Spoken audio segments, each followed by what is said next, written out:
indi duymuşam.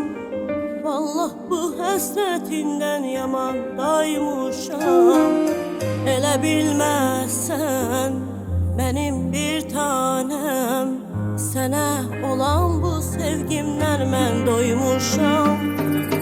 Yoxluğunu mən indi duymuşam.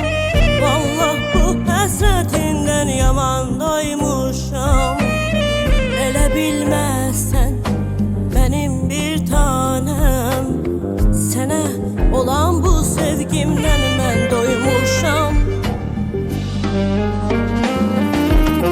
Yollarına gizli gizli axıb ağlarım, şəklini ürəyimdə büküb saxlarım. Gecə gündüz dəniz kimi daşıb sağlarım. Canım söylə hardasan? Yollarına gizli gizli axıb ağlarım, şəklini ürəyimdə büküb saxlarım. Gecə gündüz dəniz kimi daşıb sağlarım. Canım söylə hardasan?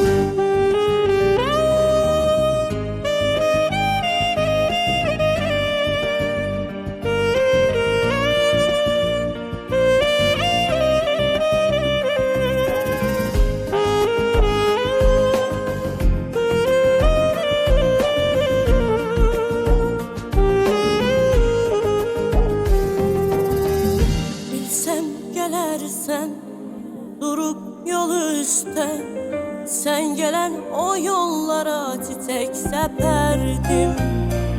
Bu ayrılığa əlvida deyib, qaçıb ayaq izlərindən mən öpərdim. Bilsəm gələrsən durub yol üstə, sən gələn o yollara çiçək səpərdim.